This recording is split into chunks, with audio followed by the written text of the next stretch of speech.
Hi everyone, this is Amy from the Helms Academy, and today we're talking about making inferences. This is a skill you'll be able to use when reading a text. By the end of this lesson, you'll be able to define our key vocabulary, identify the context clues, and also make inferences about a text. Let's get started with some key vocabulary. To infer is to make a guess about something based on evidence. That guess is then called an inference. Of course, a guess could be wrong. However, if we don't have all the information we might need about a topic, inferring is a good tool to help us make sense based on the information that we do have.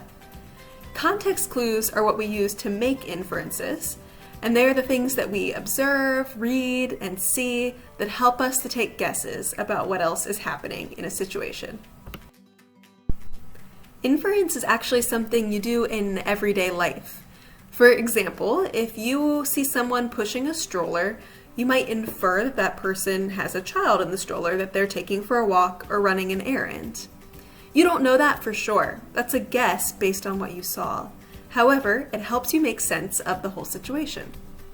If you notice, perhaps when you wake up in the morning, that your room is brighter than usual, you might infer that this day is going to be very sunny, or that it's very sunny outside, at least for now. And if you notice that everyone on a busy sidewalk in front of you is starting to move to one side, you might infer that something is coming up ahead and that you should move over too. Again, these are things that we don't know for sure, but we can make good guesses or inferences about them. You use inference every day in your life, so now we're going to transfer that skill to reading. Now let's get started on practicing inference with a reading.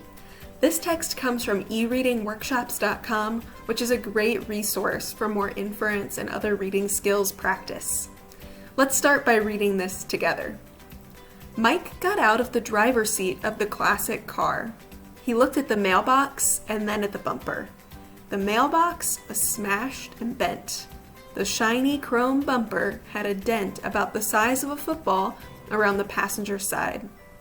Mike shook his head and got back in the driver's seat. He knew what he had to do.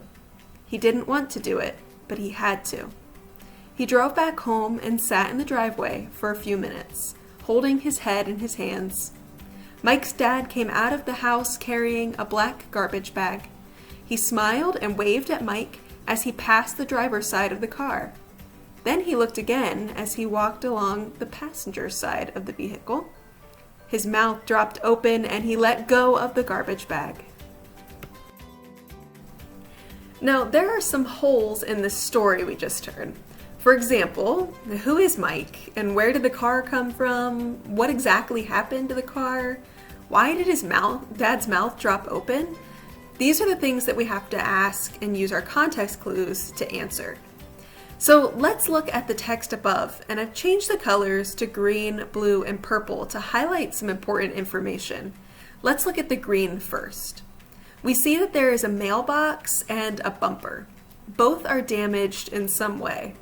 So we might infer then that the two were probably damaged at the same time, perhaps in a collision or an accident. Okay, now let's look at what's in blue. He knew what he had to do. He didn't want to do it. As of now, I can assume that there is something unpleasant that needs to be done, and it's probably related to the car and mailbox trouble.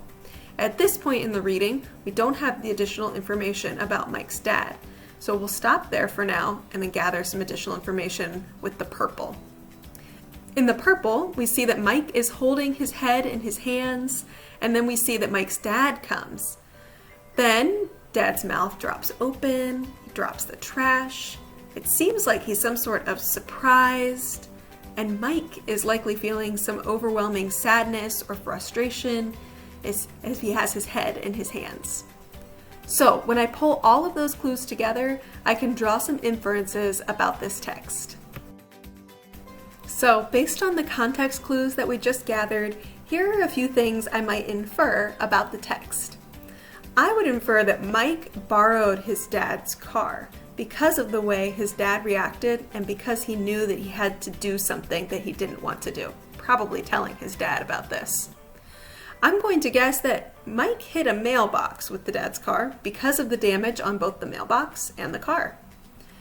I also will infer that now Mike is nervous to tell his dad about the accident because of the feelings that he didn't want to tell him something and because he came home and sat with his head in his hands. I also will infer that Mike's dad is surprised when he sees the car because his mouth drops open and he drops the garbage. Now, none of these things were explicitly said in the text, but all of them are good guesses based on the information that we have. This is inferring. Fantastic work today, and thanks for watching. Don't forget to check out the Helms Academy at helmsacademy.org.